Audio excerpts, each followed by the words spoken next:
warahmatullahi wabarakatuh. Halo sahabat podcast, berjumpa lagi bersama saya Sandy di podcast SDN Kalibata 11. Kali ini kita akan masuk ke episode yang keempat dengan tamu yang sangat istimewa yang berasal dari SDN Kalibata 11, yaitu adalah Ibu Yulia Nada. Iya, Bu Sandy. Wah, apa kabar Ibu Nada? Alhamdulillah baik, Bu Sandy. Jumpa lagi ya, kita mau bincang-bincang sedikit nih sama Bu Nada. Saya jadi deg-degan. Santai aja Bu Nada, santai. Oke, kali ini sahabat podcast SDN Kalibata 11 ingin mendengar prestasi yang Bu Nada raih saat ini.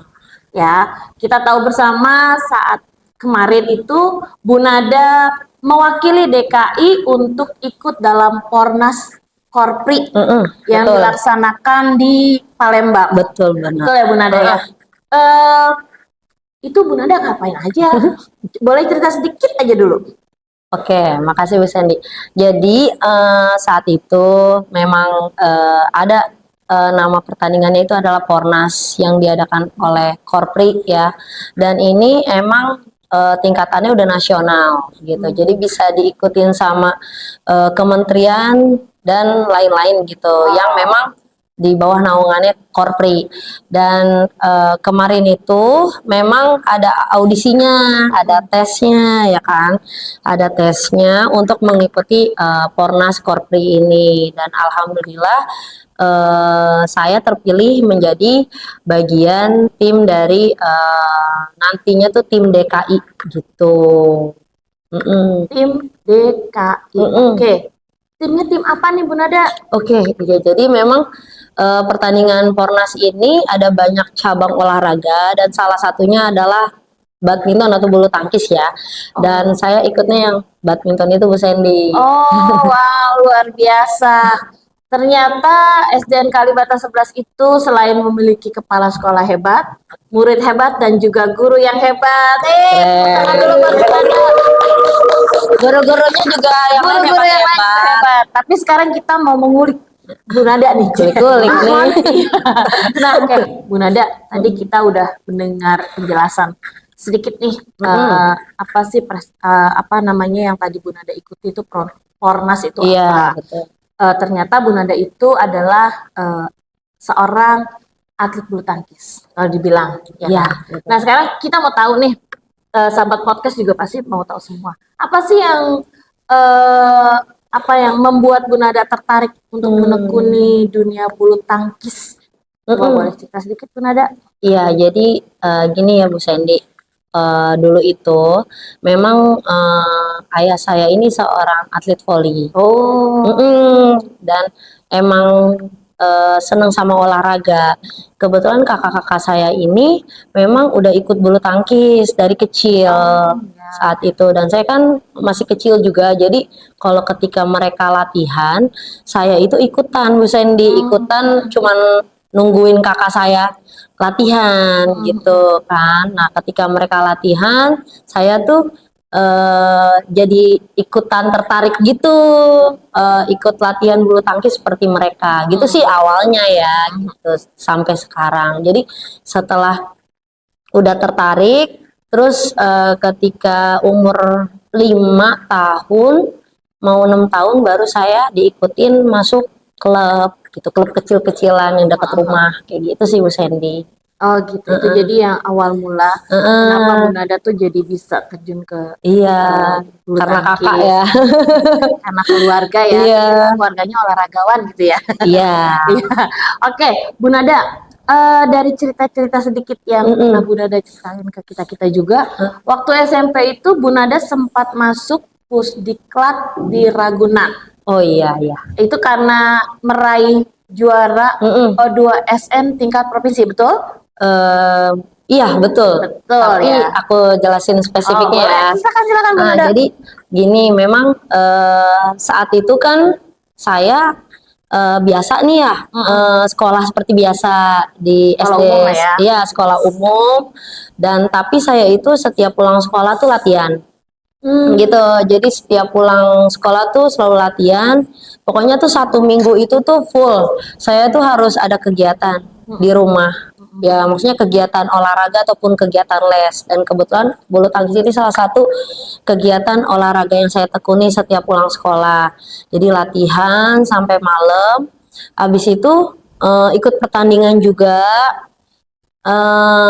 Pada saat saya masuk SMP itu, saya kan SMP-nya di 227, dan itu memang saya tuh udah mulai pertandingan-pertandingan tingkat kejuaraan yang provinsi, yang kayak O2SN ya kan. Habis itu juga ada pertandingan yang antar klub gitu kan, dan itu saya udah mulai juara-juara tuh. Dan baru saat itu ada suatu klub namanya Jaya Raya.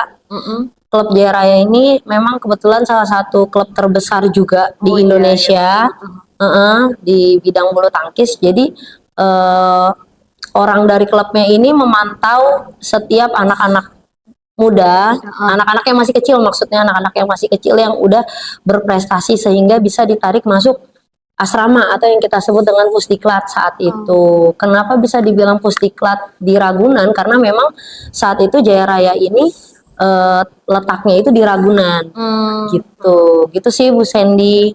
Gitu. Baru bisa masuk asrama Ragunan. Oh iya betul. Jadi Bu Nada, kalau dibilang waktu di SMP itu saat masih usia muda, Bu Nada tuh sudah jadi atlet ya, sampai sampai masuk sekolah, kalau kita bilangnya sekolah Ragunan ya. Iya, sekolah atlet. SKO ya kalau nggak salah ya sekarang ya. Iya betul-betul. Kalau kita tahu tuh bilangnya sekolah atlet. Iya. Benar-benar ya, ampun keren banget Bu Nada. Dan yang setahu saya tuh memang klub Jaya Raya ya, itu banyak mengeluarkan, menghasilkan atlet-atlet nasional ya, sampai betul, internasional. Betul, keren lah ya Bu Nada, luar biasa. Nah Bu Nada, kalau bicara bulu tangkis, yang pernah Bu Nada raih di masa muda, tapi juga sampai saat ini Bu Nada masih aktif nih, berprestasi sampai sekarang. Amin, amin. Nah, terus bisa sampai ke Palembang. Itu bagaimana? Yang pertama latihannya dulu deh. Bagaimana tuh? Oke. Coba ceritakan. Kalau dulu sama sekarang beda ya Bu Cynthia. Kalau dulu kan memang ketika masih aktif banget, itu kan memang hampir setiap hari latihan. Tapi kan kalau sekarang kan kita udah jadi tenaga kependidikan ya, udah jadi guru. Yang diutamain kan juga bukan atletnya lagi ya kan, kita udah punya tanggung jawab yang lain gitu kan.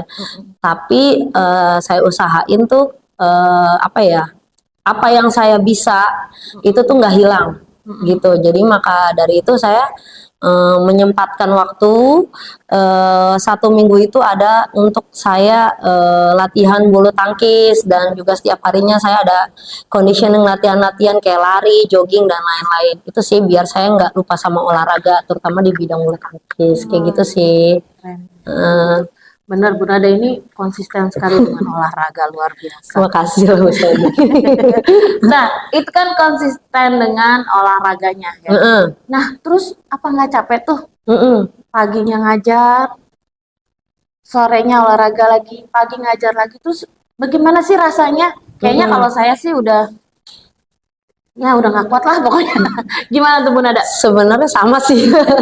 Tapi kalau dulu kan kita maksimal banget ya gitu kan. Kalau sekarang mungkin yang kalau ada olahraga pun kayaknya dengan efektivitas kita kerja udah yang lama, udah cukup melelahkan gitu ya.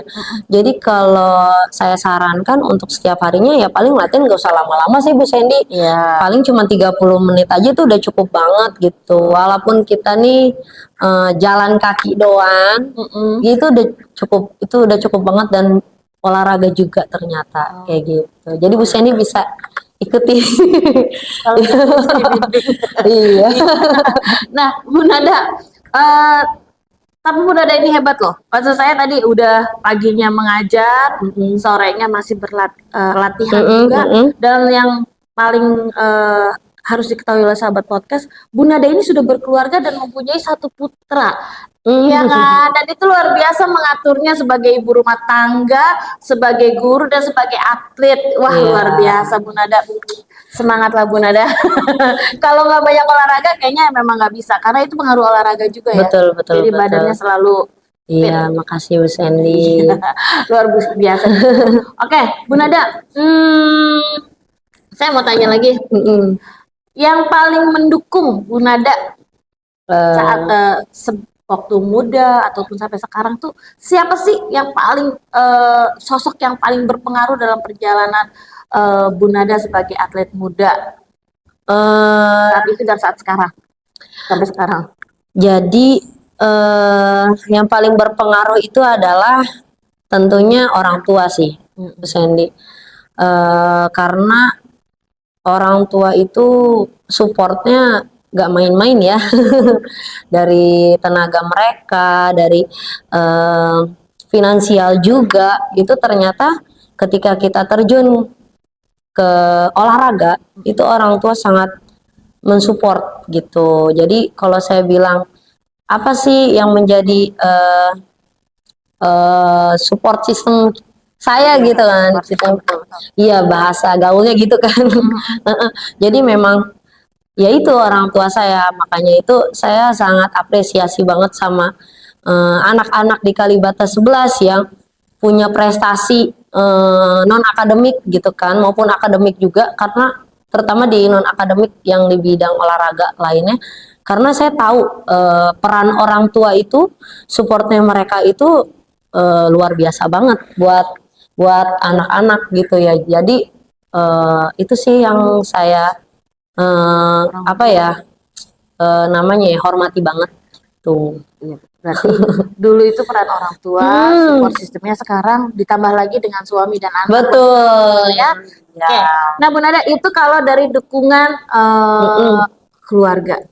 Nah kalau yang saya mau tanya nih sekarang, kalau dibandingkan ya saat remaja dulu, apa sih perbedaan dukungan dari sekolah? Ya pasti kan karena dulu dari sekolah kan mesti latihan, mesti lomba gitu kan, mesti pertandingan-pertandingan. Dan sekarang itu ada perbedaan nggak tuh? Ada banget Bu Sandy. Jadi kayak saya dulu kan sebelum masuk sekolah Ragunan, saya kan sempat di sekolah khusus biasa ya, sekolah biasa, sekolah negeri. Dan memang saat itu kita yang mempunyai prestasi di non akademik yang pastinya membutuhkan izin untuk bertanding gitu kan, itu saat itu jujur agak sulit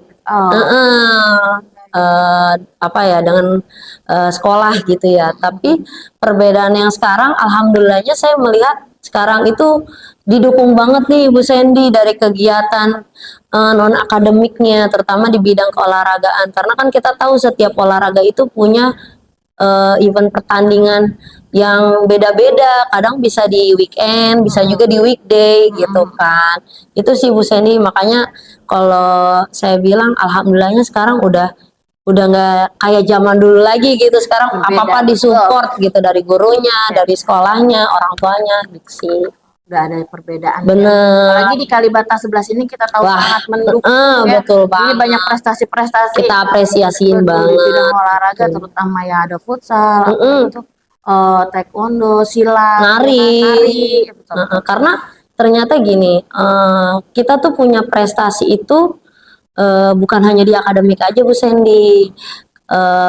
Namanya setiap anak ya, karena kan dulu saya juga ngalamin gitu di fase itu, ternyata orang tua saya ini bisa mengarahkan saya itu di bidang olahraga gitu kan. Tetap akademik saya berjalan, dan itu saya tuh seneng banget gitu sama Kalibata 11 untuk mendukung gitu ya non akademiknya anak-anak gitu.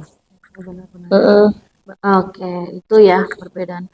Nah, Bu Nada sebagai guru nih, bagaimana cara Bu Nada menanamkan nilai sportivitas dan semangat anak-anak Kalibata 11, terutama anak-anak yang Bu Nada pimpin nih sekarang nih, anak kelas 1 dan yang lainnya, bagaimana sportivitas ya? semangat sportivitas anak-anak. Kalau menurut saya ini kita tetap untuk menanamkan nilai sportivitas kepada anak-anak itu perlunya ada bimbingan dari orang dewasa, dari orang tuanya, dari gurunya, dari orang-orang sekitarnya gitu. Jadi balik lagi kita menanamkannya itu pada karakternya mereka. Karena kita sebagai guru gitu kan, kita semaksimal mungkin tuh di kelas untuk mendukung bagaimana anak itu menghadapi segala sesuatu, apalagi kalau ada kompetisi-kompetisi ya kan ya, kita bisa tuh untuk memberikan atau mengarahkan anak karakter sportivitas tersebut. Itu sih Bu Sandy. Luar biasa ya benar-benar nih pesannya Bu Nada. Nah yang terakhir, ini sebagai penutup kita nih Bu Nada. Pesan yang ingin Bu Nada sampaikan untuk ke murid-murid, juga ke rekan-rekan guru agar bisa terus berprestasi apapun bidangnya, tidak hanya akademik tapi ternyata non akademik juga. Bagaimana tuh pesan dari Bu Nada? Silakan. Kalau menurut saya pesan-pesannya terutama untuk anak-anak saya dulu ya di Kalibata 11 tentunya. Semoga nih kalian yang mempunyai prestasi atau talenta gitu yang kalian punya, walaupun misalkan akademik kalian itu ada yang menurut kalian kurang, tapi ternyata kalian punya talenta di bidang lain di non akademik, it's okay, nggak apa-apa. Itu kalian harus talenta masing-masing. Betul, harus kalian kembangkan dan tentunya mohon bantuan orang tua juga karena orang tua itu sangat membantu mereka untuk mengarahkan anak-anak mereka bagaimana sih talentanya mereka gitu sehingga karakternya mereka, potensinya mereka tidak mati gitu. Jangan ada.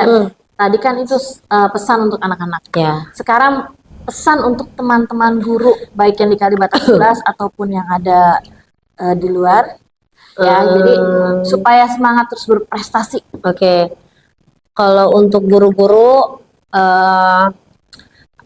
bagi guru-guru dimanapun, bukan hanya di SDN Kalibata 11, jika kalian itu punya talenta lain selain mengajar, nggak apa-apa dikembangin atau dieksplor lagi karena memang hobi kita atau talenta kita tuh sebenarnya nggak merugikan kok gitu. Jadi bisa jadi buat prestasi juga untuk kita gitu. Karena kan setiap manusia itu tetap belajar dan belajar gitu. Nggak ada matinya untuk belajar. Jadi memang ayo untuk kembangin atau eksplor lagi keahlian kita kayak gitu sih. Dan terakhir untuk Guru Kalibata 11 ya Bu Sandy. Apa tuh Bu Nada pesannya? Jangan lupa olahraga. Kalau bisa jalan-jalan muter-muterin lantai 1 sampai lantai 4 lumayan. Betul benar, terima kasih Bu. Itu pesannya tuh paling sampai Bu Sandy juga ya. benar. Aduh ampun. Ya udah, oke Bu Nada. Terima kasih Bu Nada untuk hari ini sudah hadir. Terima kasih juga dan Bu berbagi Sandy. cerita untuk kita semua sahabat podcast SDN Kalibata 11. Kita semua bangga loh punya sosok guru yang bukan hanya bisa mengajar, tapi juga bisa menunjukkan semangat juara yang nggak pernah kenal batas usia ataupun profesi gitu ya. Semoga perjalanan karir Bu Nada ini bisa menjadi motivasi untuk kita semua, baik kita guru-guru ataupun murid-murid SDN Kalibata 11 ataupun yang lainnya untuk terus semangat berprestasi dan pantang menyerah menghadapi tantangan. Oke, Bu Nada, sebelum kita akhiri semua, yuk kita sama-sama mengucapkan timeline kita, yaitu adalah semua suara berhak didengar. Sampai jumpa kembali episode berikutnya. Wassalamualaikum warahmatullahi wabarakatuh.